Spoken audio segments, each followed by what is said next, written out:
तो आज हम ज्योग्राफी का पेपर प्रेजेंटेशन देखने वाले हैं। अगर आपने बाकी के पेपर प्रेजेंटेशन नहीं देखे तो आप उसको पहले देख सकते हैं।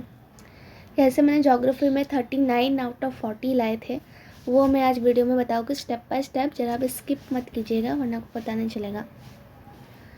तो पहले आता है पहला क्वेश्चन, जिसमें 4 MCQs होता है। उसमें आपको पूरा स्टेटमेंट लिखना है, क्वेश्चन नंबर लिखना है, करेक्ट आंसर को अंडरलाइन करना है, ऐसे। ज्योग्राफी मोस्टली ऑब्जेक्टिव होता है, बस लास्ट के जो क्वेश्चंस होते हैं वो थोड़े ज़्यादा बड़े होते हैं। इसमें आपका प्रेजेंटेशन बहुत मैटर करता है, क्योंकि एग्जामिनर को पता नहीं है कि आपने कितना पढ़ाई किया है। एवरी क्वेश्चन नंबर को आपको नया पेज से स्टार्ट करना है। जैसे ये है,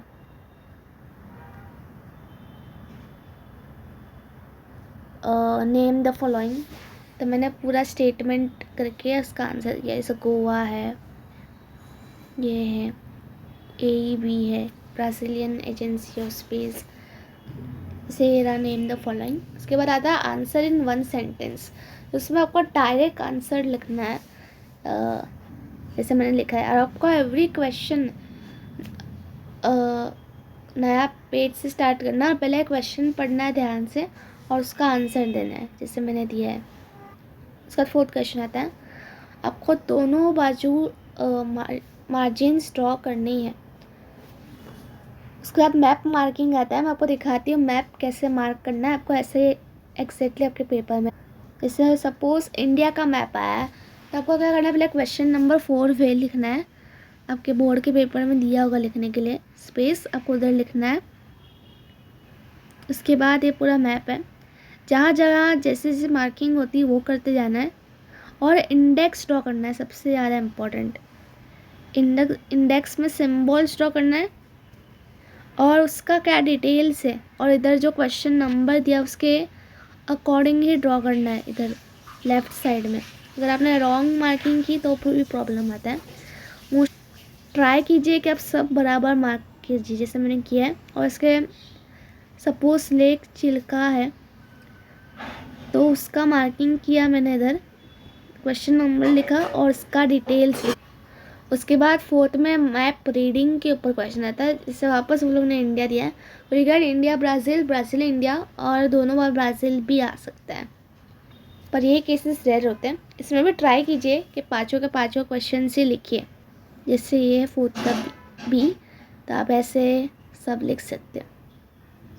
ऐसे भी लिख सकते हो कि 4 में अपने 4th का जो A है, आप ऐसे लिख सकते हो कि आपने लिखा है रिटन ऑन मैप, सप्लीमेंट लिख सकते हो, ऐसा भी आप मेंशन कर सकते हो।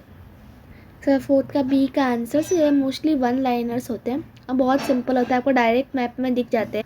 उसके बाद क्वेश्चन 5 होता है गिव रीजंस, जिसमें से आपको 4 में से कोई भी 2 करना है।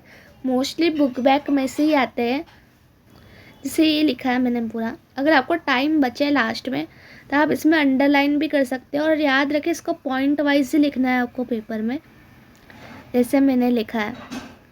मोस्टली ट्राई करिए कि 6 पॉइंट्स लिखें आप एग्ज़ाम में, क्योंकि ये 3 मार्क्स का आता है और हाफ मार्क्स पर पॉइंट को आप दे सकते हो। उसका ऑप्शन आता है कि आप तो पूरा ग्राफ ड्रॉ कीजिए, एक ग्राफ रीड करके आंसर कीजिए।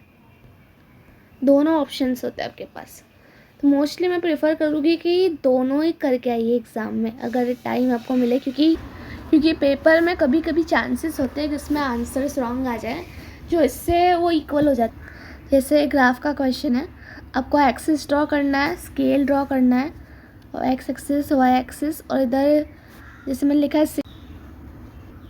और बाकी सारे आंसर्स जैसे टेम्परेचर है।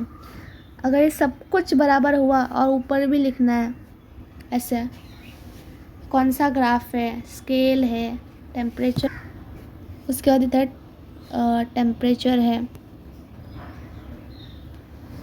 उसके बाद इधर मार्किंग से, इधर मार्किंग से, इधर एक्स एक्सिस है, इधर लिखा है, तो आपको फुल मार्क्स मिलता है। इधर 3 मार्क्स। इधर 1 लाइनर क्वेश्चन होता है, जैसे मैंने बताया था, और ये एक ले। और ग्राफ में आप लिख सकते हो कि ग्राफ कहाँ ड्रॉ किया, graph on the end on the graph paper, वैसे आप मेंशन कर। उसके बाद आखिरी पेपर जो 2 में से चुनना, ये मोस्टली बुक बैक से आता है, ज्योग्राफी में तो वही होता है। तो मैं आपको दिखा, ये 4 मार्क के क्वेश्चंस होते हैं जो बहुत लेंथी होते हैं, तो इसमें एटलीस्ट 8 पॉइंट्स लिखने का ट्राई कीजिए। अभी इसमें तो मैं क्या लिखूँ 8 पॉइंट्स, जितने पॉइंट्स आपको मैक्सिमम याद आ रहे हैं, जैसे इसमें 5, 6, 7, 8 मैंने सामने डिफरेंसेस लिखे हैं, तो आप डिफ्रेंशिएट में भी ट्राई कीजिएगा मैक्सिमम जितना लंबा हो सके आप ट्राई कीजिए लिखने का, जैसे मैंने लिखा है।